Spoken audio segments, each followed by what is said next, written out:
السلام عليكم ورحمة الله وبركاته. الحمد لله نحمده ونستعينه ونستغفره ونؤمن به ونتوكل عليه ونعوذ بالله من شرور أنفسنا ومن سيئات أعمالنا. من يهده الله فلا مضل له ومن يضلل فلا هادي له. ونشهد أن لا إله إلا الله وحده لا شريك له ونشهد أن سيدنا محمدا عبده ورسوله صلى الله على سيدنا محمد وآله الأبرار وأصحابه الأخيار وأزواجه الطيبات الطاهرات. أوصيكم عباد الله وإياي أولا بتقوى الله. أما بعد، أعوذ بالله من الشيطان الرجيم. بسم الله الرحمن الرحيم. ولو شاء ربك لجعل الناس أمة واحدة ولا يزالون مختلفين. صدق الله العظيم. قال النبي صلى الله عليه وسلم: المؤمن الذي يخالط الناس ويصبر على أذاهم أعظم أجرا من الذي لا يخالطهم ولا يصبر على أذاهم أو كما قال عليه السلام. எல்லா புகழும் அல்லாஹ் ஒருவனுக்கு உரித்தாகட்டுமாக.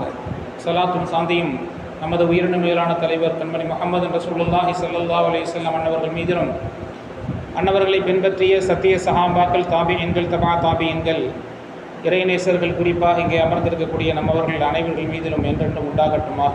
ஆமீன் யா ரப்பல் ஆலமீன்.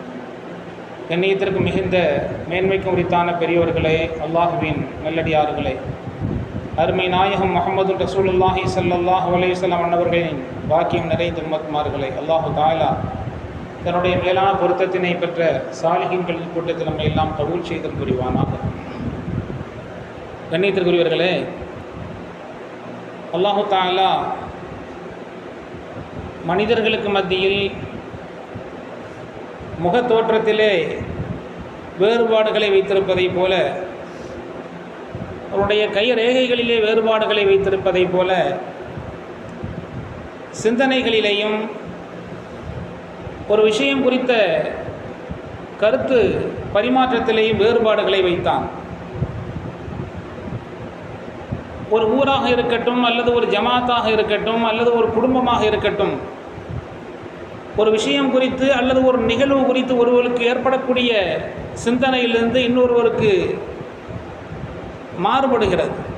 ஒருவர் சொல்லக்கூடிய கருத்திலிருந்து, அது குறித்து ஒருவர் சொல்லக்கூடிய கருத்திலிருந்து இன்னொருவருடைய கருத்து அது மாறுபட்டு இருக்கக்கூடிய நிலைகளை நாம் காண முடிகிறது. இது அல்லாஹு தஆலா இந்த உலக வாழ்க்கையில் வைத்திருக்கக்கூடிய நியதி.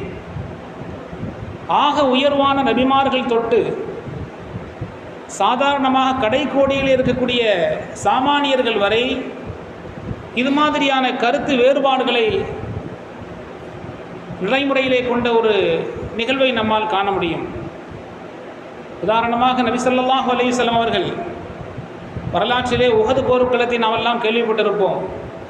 பத்ர் போர்க்களத்தில் முதல் போர்க்களம் பத்ர், அதிலே அல்லாஹு தஆலா வெற்றியை தந்தான். உஹது போர்க்களத்திலே தோல்வியை தந்தான். அந்த உஹது போர்க்களம் வரலாற்று சிறப்புமிக்க ஒரு போர். அதை எப்படி நடத்தி கொள்வது, எங்கே வைத்து நடத்துவது என்று ஒரு ஆலோசனை நபி ஸல்லல்லாஹு அலைஹி வஸல்லம் அவர்கள் சஹாபாக்களோட ஆலோசனை நடத்துகிறார்கள். ஸல்லல்லாஹு அலைஹி வஸல்லம் அவர்களுடைய எண்ணமும் அவர்களுடைய நினைப்பும் மதீனாவுக்கு உள்ளே அதை நடத்தினால் நன்றாக இருக்கும் என்று ஸல்லல்லாஹு அலைஹி வஸல்லம் விரும்பினார்கள். காரணம், மதீனா பழக்கப்பட்ட பூமி, அது ஒரு பாதுகாப்பான பூமி. எனவே அது நமக்கு சாதகமான ஒரு சூழலை தரலாம் என்பதற்காக வேண்டி, வெற்றிக்கான ஒரு வாய்ப்பு அதில் அதிகமாக கிடைக்கும் என்கின்ற பலவிதமான காரணங்கள், அதனால் மதீனாவுக்குள்ளே வைக்கலாம் என்று நபி ஸல்லல்லாஹு அலைஹி வஸல்லம் விரும்பினார்கள். சஹாபாக்கள் அதற்கு நேர் மாற்றமாக கருத்து கொண்டார்கள், வெளியிலே வைத்துக் கொள்ளலாம் என்று. பின்பு நபி ஸல்லல்லாஹு அலைஹி வஸல்லம் அவருடைய விருப்பம் மதீனாவுக்குள்ளே அந்த போரை நடத்தலாம் என்று நபி ஸல்லல்லாஹு அலைஹி வஸல்லம் விரும்புகிறார்கள் என்பதை அறிந்து கொண்ட சஹாபாக்கள் அவர்களுடைய கருத்து வெளியிலே வைத்துக் கொள்ளலாம் என்று ஸல்லல்லாஹு அலைஹி வஸல்லம் ஆமோதித்தார்கள். சரி, வெளியிலேயே வைத்துக் கொள்ளலாம் என்று. அதற்கான ஆயத்த பணிகள், அந்த போருக்காக வேண்டி ஆயத்தமாகிவிட்டார்கள். பின்பு நபி ஸல்லல்லாஹு அலைஹி வஸல்லம் விருப்பத்தை தெரிந்து கொண்ட சஹாபாக்கள், யார சொல்லலாம், தாங்கள் விரும்பியதை போன்றே நாம் செய்யலாமே என்று, தாங்களுடைய விருப்பம் மதீனாவுக்குள்ளே வைத்துக் கொள்ளலாம் என்பது, அவ்வாறே நாம் செய்தால் உங்களுடைய விஷயத்துக்கு நாங்கள் விட்டு விடுகிறோம், தாங்கள் எதை நினைக்கிறீர்களோ எப்படி விரும்புகிறீர்களோ அப்படியே செய்யலாம் தாங்களுடைய எண்ணப்படி என்று மதீனாவுக்கு உள்ளே மறுபடியும் வைத்துக் கொள்ளலாம் என்ற ஒரு கருத்துக்கு வந்தபோது ஸல்லல்லாஹு அலைஹி வஸல்லம் வேண்டாம், மறுத்து விட்டார்கள். காரணம் சொன்னார்கள், லா யம்பகி ல நபியின் எல்வி சலாமத்தா ஃபயலாஹா ஹத்தா யுஹக்கிம் அல்லாஹ் பைனஹு வ பைன அதுவி. ஒரு போருக்காக வேண்டி கவச ஆடைகளை, போருக்கான ஆயுதங்களையும் கவச ஆடைகளையும் அணிந்துவிட்டால் எதிரியை சந்திக்காமல் அல்லாஹு தாலா அதை வெற்றியோ தோல்வியோ போர்க்களத்தை சந்திக்காமல் ஆயுதத்தை கீழே வைப்பது, அந்த போரினுடைய அந்த ஆடைகளை கலட்டுவது ஒரு நபிக்கு தகுவான செயல் அல்ல. லா யம்பகி நபிக்கு இல்பி ஸலாமத்தஹா ஃபயல்லாஹா ஹத்தா யஹ்கும் அல்லாஹ். அல்லாஹ் தீர்ப்பளிக்கின்ற வரை, அதாவது அது வெற்றியாக இருக்கட்டும் தோல்வியாக இருக்கட்டும், போர்க்களத்தை சந்திக்காமல் ஆயுதத்தை எடுத்துவிட்டால் மறுபடியும் அதை கீழே வைப்பது, அதை கலட்டுவதோ ஒரு நபிக்கு தகுமான செயல் அல்ல. எனவே உங்களுடைய விருப்பப்படி வெளியிலேயே வைத்துக் கொள்ளலாம் என்று நபி ஸல்லல்லாஹு அலைஹி வஸல்லம் கூறினார். இறுதியிலே உஹது போர்க்களத்தினுடைய முடிவு நமக்கு தெரியும், அது தோல்வியிலே முடிந்தது. ஆக சஹாபாக்களுடைய கருத்தும் நபி ஸல்லல்லாஹு அலைஹி வஸல்லம் கருத்தும் எதிர்முதிரமாக இருந்ததை நாம் பார்க்கிறோம். அதேபோல் யூசுப் அலைஹிஸ்ஸலாம் அவருடைய வாழ்க்கை வரலாறு, அவர்கள் செய்யாத ஒரு குற்றத்திற்காக வேண்டி சிறைச்சாலையிலே அடைக்கப்பட்டார்கள். வரலாறு நமக்கெல்லாம் தெரியும், குர்ஆனிலே உன்னீட நடி ஒரு அருமையான அழகிய வரலாறு அது. சிறைச்சாலையிலே அடைக்கப்பட்டிருந்தார்கள். அடைக்கப்பட்டு அவர்கள் வெளியிலே வருவதற்கான முகாந்திரம் இருந்தும் கூட அவர்கள் வெளியிலே வரவில்லை. நான் நிரபராதி என்று நிரூபணமாகின்ற வரை வெளியிலே விரும்பவில்லை என்பதை போன்று அவர்களுடைய செயல்பாடுகள் அவருடைய நடவடிக்கைகளும் இருந்தது. ஸல்லல்லாஹு அலைஹி வஸல்லம் அவர்கள் அதை பற்றி கருத்து சொன்னார்கள். என்னுடைய சகோதரர் யூசுப் அலைஹிஸ்ஸலாம் அவர்களை நினைத்து நான் ஆச்சரியப்படுகிறேன். ஏன் என்று சொன்னால், வெளியில் வரக்கூடிய சிறைச்சாலையிலிருந்து வெளியில் வரக்கூடிய வாய்ப்பு இருந்தும் கூட அவர்கள் வெளியிலே வரவில்லை. ஏனென்று சொன்னால், நான் நிரபராதி, குற்றம் செய்யாதவன். எனவே நான் நிரபராதி என்று நிரூபணமாய் ஆக வேண்டும். அதற்கு பின்புதான் வெளியில் வருவதற்கு அவர்கள் ஆசைப்பட்டார்கள். அதற்கிடையே அவர்களுக்கு வாய்ப்பு இருந்தும் கூட அவர்கள் வெளியில் வரவில்லை. நான் ஆச்சரியப்படுகிறேன். அவர்கள் என்னுடைய சகோதரர் யூசுப் அலைஹிஸ்ஸலாம் அவர்கள் எப்படித்தான் பொறுமை காத்தார்களோ, எப்படி இருந்தார்களோ, அந்த இடத்திலே நான் இருந்திருந்தால் அந்த பொறுமையோடு இருந்திருக்க மாட்டேன், வெளியிலே வந்திருப்பேன் என்று நபி ஸல்லல்லாஹு அலைஹி வஸல்லம் கூறினார். ஆக நபிமார்கள் தொட்டு நபிமார்களாகவே இருந்தாலும் சரிதான், ஒரு விஷயத்தை குறித்து சிந்தனை ஓட்டங்களும் கருத்துகளும் மாறுபடக்கூடிய நிலைகளை நாம் பார்க்கிறோம். உமர் இப்னு கத்தாப் ரலியல்லாஹு அன்ஹு அவர்கள் ஒரு நாள் ஒரு அவையில் இருக்கிறார்கள். ஒரு அறையிலே சஹாபாக்கள் எல்லாம் கூடியிருக்கக்கூடிய ஒரு அவை. அது பிரபலியமான வரலாறு, நாம் பலமுறை கேள்விப்பட்டிருக்கலாம். உமர் ரலியல்லாஹு தஆலா அவர்கள் தங்களுடைய தோழர்களிடத்திலே சில விஷயங்களை பரிமாறிக்கொண்டிருந்தார்கள். அப்பொழுது சொன்னார்கள், உங்களுக்கு எது விருப்பமோ அதை உங்களுடைய விருப்பங்களை தெரிவியுங்கள், நீங்கள் ஆசைப்பட்டதை உங்களுடைய உள்ளத்தில் எழக்கூடிய விருப்பங்களை சொல்லுங்கள் என்றார்கள். அப்பொழுது சில சஹாபாக்கள் உமர் ரலியல்லாஹு தஆலா அவர்களிடத்திலே கூறினார்கள், இந்த அறை முழுக்க தங்கமாக இருந்தால் நன்றாக இருக்கும் என்று நான் விரும்புகிறேன். இதை அல்லாஹ்வுடைய பாதையிலே சதகா செய்து அதற்கான நன்மை ஈட்டிக் கொள்ளலாம் என்று. சிலர் கூறினார்கள், இந்த அறை முழுக்க வெள்ளியாக இருந்தால் நன்றாக இருக்குமே என்று. ஒவ்வொரு சஹாபாக்களும் ஒவ்வொரு விதமான கருத்து தெரிவித்தார்கள். இறுதியிலே தோழர்கள் எல்லாம் உமர் இப்னு கத்தாப் ரலியல்லாஹு அன்ஹு அவர்களிடத்தை திரும்ப கேட்டார்கள், நாங்கள் எங்களுடைய கருத்துக்களை சொல்லிவிட்டோம், உங்களுடைய கருத்து என்ன என்று கேட்டார்கள். உமர் ரலியல்லாஹு அன்ஹு அவர்கள் சொன்னார்கள், அவர்கள் வேறொரு கருத்தை சொன்னார்கள். இந்த அறை முழுக்க சில மனிதர்கள் வேண்டும், தரமான மனிதர்கள் வேண்டும், தரமான மனிதர்கள், வலிமை மிக்க மனிதர்கள். அந்த மனிதர்களை வைத்து இந்த தீனுல் இஸ்லாத்தை நான் உலகமெல்லாம் கொண்டு செல்வதற்கு ஏதுவாக சில தரமான மனிதர்கள் வேண்டும் என்று அவர்கள் ஆசைப்பட்டார்கள். இப்படி ஒரு விஷயம், அதில் ஒவ்வொரு மனிதர்களுக்கும் அவர்களுடைய சிந்தனை ஓட்டம் என்பது மாறுபட்டிருப்பதை நாம் காண முடிகிறது. அல்லாஹ் தஆலா இப்படித்தான் உலகத்தினுடைய நியதியை வைத்திருக்கிறான். மனித வாழ்க்கையில் இப்படித்தான், இதற்கு மத்தியில் தான் மனிதர்கள் வாழ வேண்டும், இப்படித்தான் இருக்கும் வாழ்க்கை என்பது. குர்ஆனிலே கூட அதற்கு கருத்து வேற்றுமை என்பது இருக்கத்தான் செய்யும் என்பதற்கு குர்ஆனிலே ஆதாரபூர்வமான வரலாற்று செய்திகள் கூட நமக்கு காண கிடைக்கிறது. வரலாற்றிலே ஒரு செய்தி, இமாம் மாலிக் ரஹ்மத்துல்லாஹி அலைஹி அவர்கள் உஸ்தாத், ஆசிரியர். இமாம் ஷாஃபி ரஹ்மத்துல்லாஹி அலைஹி அவர்கள் மாணவர். இமாம் மாலிக் ரஹ்மத்துல்லா அவர்கள், அதாவது ஆசிரியர், அவர்களுடைய கருத்து என்னவென்று சொன்னால், ஒரு மனிதனுக்கு அல்லாஹ் கொடுக்கக்கூடிய ரிஸ்க் என்பது அவன் முயற்சிக்காமலேயே கிடைக்கும். அவன் முயற்சி செய்ய வேண்டியதில்லை, அல்லாஹ் நாடிட்டான அது கிடைச்சிரும். எந்த ஒரு முயற்சியும் தேவையில்லை, அதற்கான உழைப்பு தேவையில்லை. அல்லாஹ் நாடினால் அந்த முயற்சியை செய்யாமலும் அல்லாஹ் ரிஸ்க் தரக்கூடியவன் என்பது அவர்களுடைய கருத்து. இமாம் ஷாஃபி ரஹ்மத்துல்லா அவர்கள் மாணவர், அவர்களுடைய கருத்து என்னவென்று சொன்னால், முயற்சித்தால் தான் கிடைக்கும், முயற்சிக்க வேண்டும், அதற்கான உழைப்பு இருக்க வேண்டும், சிரமம் இருக்க வேண்டும், அப்பொழுதுதான் கிடைக்கும் என்பது இவர்களுடைய கருத்து. அதற்கு ஆசிரியர் ஒரு தங்களுடைய கருத்துக்கு வலிமை சேர்ப்பதற்காக வேண்டி ஒரு ஹதீஸை ஆதாரமாக சொன்னார்கள். நபி ஸல்லல்லாஹு அலைஹி வஸல்லம் ஹதீஸை சொல்கிறார்கள். ஸல்லல்லாஹு அலைஹி வஸல்லம் சொன்னார்கள், பறவைகள் தங்களுடைய கூடுகளிலிருந்து அதிகாலையிலே வெறும் வயிற்றோடு செல்கிறது, பறந்து செல்கிறது. தங்களுக்கு கூட்டை விட்டு செல்கின்ற போது பறவை கூட்டங்கள் காலியான வயிற்றோடு செல்கிறது. மாலை பொழுதிலே வந்து அடைகின்ற போது வயிறு நிரம்பி அது வந்து அடைந்து விடுகிறது. அல்லாஹு தஆலா அதற்கு ரிஸ்க் அளிக்கவில்லையா? இது போலத்தான் அல்லாஹ் எந்த முயற்சியும் இல்லாமலும் சிரமம் இல்லாமலும் அவன் கஷ்டப்படாமல் ரிஸ்கை அல்லாஹ் தருவதற்கு வலிமை மிக்கவன். உடனே ஷாஃபி இமாம் அவர்களுடைய மாணவர் மாலிக் ரஹ்மத்துல்லாஹி அவர்களுடைய மாணவர் அவர்கள் சொல்கிறார்கள், அந்த ஹதீஸை பார்த்தீர்களா? நபி ஸல்லல்லாஹு அலைஹி வஸல்லம் என்ன சொல்கிறார்கள்? பறவைகள் கூண்டுகளை விட்டு செல்கிறது. பறவைகள் கூண்டுக்குள் இருந்தால் கிடைக்காது. அவர்கள் பறவைகள் முயற்சிக்க வேண்டும். அவைகள் தங்களுடைய கூண்டுகளிலிருந்து சென்றால்தான், அதுதான் முயற்சி. கூண்டுகளிலிருந்து வெளியிலே சென்று அது பறந்து திரிந்தால்தான் அதற்கு கிடைக்கும் என்று அதிலே இருந்து அந்த கூடுதலாக ஒரு விளக்கம் சொன்னார்கள் இமாம் ஷாஃபி ரஹ்மத்துல்லாஹ் தங்களுடைய ஆசிரியர்.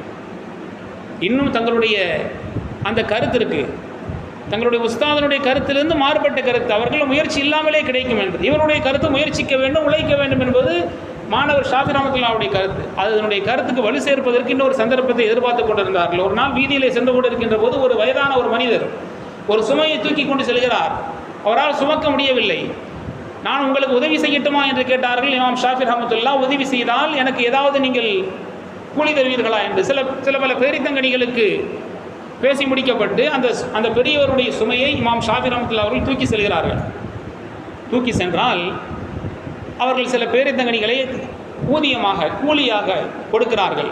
உடனே அதை வாங்கி கொண்டு தங்களுடைய மனதில் நினைக்கிறார்கள், நம்முடைய ஆசிரியரிடத்தில் நாம் சொல்லலாம், நாம் இப்பொழுது முயற்சி செய்திருக்கிறோம், அந்த வயது முதிர்ந்த அந்த மனிதருக்கு நாம் உதவி செய்திருக்கிறோம், அதனால் நமக்கு ஊதியமாக இது கிடைத்திருக்கிறது, இது நம்மளுடைய முயற்சியினால் தான் கிடைத்தது, அவருக்கு உதவி செய்யாவிட்டால் நிச்சயமாக கிடைத்திருக்காது, இதை நாம் ஆசிரியரிடத்தில் போய் சொல்ல வேண்டும் என்று வேகமாக ஓடோடி செல்கிறார்கள் தங்களுடைய ஆசிரியரிடத்திலே.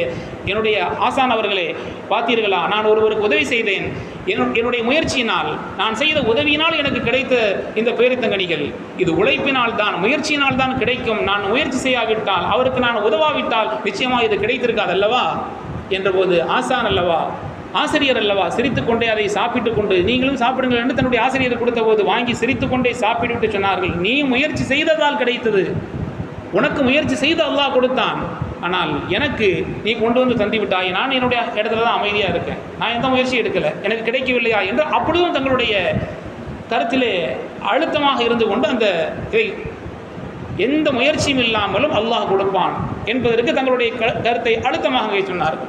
கண்ணியத்திற்குரியவர்களே, இறுதியிலே அதை பெருமக்கள் அறிஞர்கள் எப்படி முடிப்பார்கள் என்று சொன்னால், அல்லாஹ் நாடினால் முயற்சி செய்தும் கொடுப்பான், முயற்சி செய்யாமலும் கொடுப்பான். இன்னல்லாஹ பாலிகு அம்ரிஹி, அல்லாஹு தஆலா தன்னுடைய காரியத்தை நிறைவேற்றியே தீர்வான். அது நினைத்தவருக்கு அல்லாஹ் அப்படி கொடுப்பான், நினைத்தவருக்கு இப்படி கொடுப்பான் என்று அதை நிறைவு செய்வார்கள் பெருமக்கள் அந்த கருத்தை.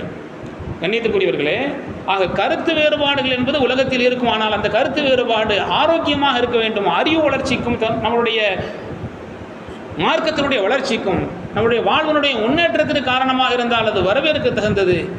ஆரோக்கிய கேடிற்கும், பகை வளர்த்துக் கொள்வதற்கும், அதாவது பிணக்குகளை ஏற்படுத்துவதற்கும் அது காரணமாக இருக்குமானால் அது பழிப்புக்குரியது என்பதை மார்க்கம் நமக்கு கோடிட்டு காட்டுகிறது. இமாம் ஷாஃபி ரஹ்மத்துல்லாஹ் அவர்களுக்கு ஒரு மாணவர் இருந்தார், யூனுஸ் இப்னு அப்துல் அலா என்பது அவருடைய பெயர். மிக புத்திசாலி. இமாம் ஷாஃபி ரஹ்மத்துல்லாஹ் அவர்களுக்கும், அதாவது ஆசிரியருக்கும், அவருடைய மாணவர் யூனுஸ் இப்னு அப்துல் அலா என்கிற மாணவருக்கு மத்தியில் கருத்து வேறுபாடு இருந்தது. கிட்டத்தட்ட 100 மசாலாக்களிலே, சட்டத்திட்டங்களிலே கருத்து வேறுபாடு இருந்தது. 100 மசாலாக்களிலே கருத்து வேறுபாடு இருந்தது. ஒரு நாள் கோபித்துக் கொண்டு மாணவர் யூனுஸ் அவர்கள் தங்களுடைய இல்லத்திற்கு சென்று விட்டார்கள். ஆசிரியரிடத்திலே கோபித்துக் கொண்டு சென்று விட்டார்கள். ஆசிரியருக்கு மனம் சங்கடமாகி போய்விட்டது. அடடா, நம்முடைய மாணவர் கோபித்துக் கொண்டாரே என்று இரவு நேரத்தில் போய் கதவை தட்டி தன்னுடைய மாணவருடைய இல்லத்தை தட்டுகிறார்கள், கோபித்துக் கொண்டாரே என்று. மாணவனுடைய வீட்டை தட்டி அவரை அழைத்து, யூனுஸ் அவர்களே, என்னுடைய அருமை மாணவரே, இப்படி கோபித்துக் கொள்ளலாமா? 100 மசாலாக்களிலே கருத்து வேறுபாடு இருந்தும் கூட ஒன்றாக இருந்தீர்கள், ஒரே ஒரு மசாலாவிலே, ஒரு சட்டத்திலே இப்படி கோபித்துக் கொண்டு வந்து விட்டீர்கள் என்று மாணவரை அந்த யூனுஸ் இப்னு அப்துல் அலா என்கின்ற மாணவரை சமாதானப்படுத்துவதற்கு ஆசிரியர் வீடு தேடி சென்று இமாம் ஷாஃபி ரஹ்மத்துல்லாஹ் அவர்கள் கதவை தட்டி அவர்கள் தங்களுடைய பகை வளர்ந்து விடாமல் தங்களுடைய அன்பை வெளிப்படுத்தி மாணவரை தன்னோடு இணைத்து கொண்டார்கள் என்பதை வரலாற்றை நாம் பார்க்கிறோம். இதுதான் நமக்கு முன்னோர்கள் கொண்டிருந்த கருத்து வேறுபாட்டினுடைய நிலைப்பாடு. இப்பொழுது கருத்து வேறுபாடுகள் எல்லாம் பகை வளர்ப்பதற்கு, உறவுகளை முறிப்பதற்கு, துண்டாடுவதற்கு தான் இப்பொழுது உள்ள கருத்து வேறுபாடுகள் எல்லாம் அடித்தளமாக அமைகிறது. கண்ணியத்திற்குரிய மார்க்கம் கருத்து வேறுபாடுகளை பழிக்கவில்லை. கருத்து வேறுபாடு என்பது குர்ஆனிலேயே சொல்லப்பட்டிருக்கிறது. கருத்து வேறுபாடுகளோடு தான் அல்லாஹ் தஆலா நபிமார்கள் தொட்டு சாதாரண மனிதர்கள் வரை கருத்து வேறுபாடு என்பது அல்லாஹ் தஆலா ஏற்படுத்தியிருக்கக்கூடிய நியதி. அது கருத்து வேறுபாடுகளோடு தான் வாழ முடியும். நபி ஸல்லல்லாஹு அலைஹி வஸல்லம் அவர்கள் கூட சொன்னார்கள், ஹதீஸிலே சொல்வார்கள், அல் முஃமினு அல்லதி யுகாலித்துன் நாஸ வ யஸ்பிரு அலா அதாஹும் அஅலமு அஜ்ரா மினல்லதி லா யுகாலித்துஹும் வ லா யஸ்பிரு அலா அதாஹும். ஒரு சிறந்த முஃமின் யார் தெரியுமா? மக்களோடு கலந்துறவாடுவார். மக்கள் தரக்கூடிய கஷ்டங்களையும் சிரமங்களையும் சகித்து கொண்டு கலந்து மக்களாக இருப்பவர் தான் கூலியிலே மிக சிறந்த கூலி பெறுபவர். யாரை விட ஒருவர் ஒதுங்கி சென்று மக்களோடு எனக்கு யாரும் தேவையில்லை, மக்களுடைய எந்த ரப்சரும் இருக்கக்கூடாது, சிரமம் இருக்கக்கூடாது, நான் இப்படி தனியாக தான் இருப்பேன் என்று தனியாக வாழ்பவரை விட, கஷ்டங்களை எந்த கஷ்டமும் எனக்கு இருக்கக்கூடாது என்று தனியாக ஒருவர் வாழுகிறார், அவரை விட யாருக்கு கூலி ஜாஸ்தியாக நபி ஸல்லல்லாஹு அலைஹி கூறினார்கள். மக்களோடு மக்களாக கருத்து வேறுபாடுகள் இருந்தாலும் பிணக்குகள் இருந்தாலும் மக்களோடு மக்களாக அவர்கள் தரக்கூடிய தொல்லைகளையும் அவர்கள் தரக்கூடிய சிரமங்களையும் தாங்கிக் கொண்டு சகித்து கொண்டு ஒற்றுமையோடு இருக்கிறார்களே அவர்களுக்கு தான், அந்த மோமினுக்கு தான் சிறந்த கூலி, ஆலம் அஜரா, கூலியால் மிக பிரதான கூலி அவருக்கு தான் உண்டு என்பதை நபி ஸல்லல்லாஹு அலைஹி வஸல்லம் சொல்லி காட்டுவார்கள். ஆக கருத்து வேறுபாடுகளோடு தான் மனித வாழ்வை அல்லாஹு தஆலா ஆக்கியிருக்கிறான். ஆனால் அந்த வேறுபாடுகள் ஆரோக்கியமானதாக இருக்க வேண்டும். அறிவை வளர்ப்பதற்கு காரணமாக இருந்தால் அது வரவேற்க தகுந்தது. பகையை வளர்த்துக் கொள்வதற்கும் முரண்பாடுகளை ஏற்படுவதற்கு இருக்குமானால் அது பழிப்புக்குரியது என்பதை மார்க்கம் சொல்லுகிறது. அல்லாஹு தஆலா விளங்கும் நசீபை தந்தல் புரிவானாக. வேதனையிலிருந்தும் சோதனையிலிருந்து நிம்மதியை தருவானாக.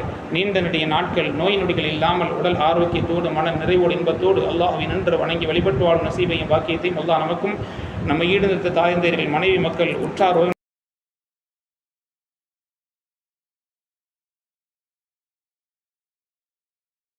வழி நின்று இவரிடத்திலே வெற்றி பெற்றார்கள். அப்படிப்பட்ட நன்மக்களின் கூட்டத்தில் அல்லாஹ் தஆலா நம்மையும் நம்முடைய சந்ததியும் கபூல் செய்தல் புரிவானாக என்ற நல்ல துஆக்களோடு என்னுடைய வார்த்தைகளை நிறைவு செய்கிறேன். வாஹிர் தஅவானா அனில்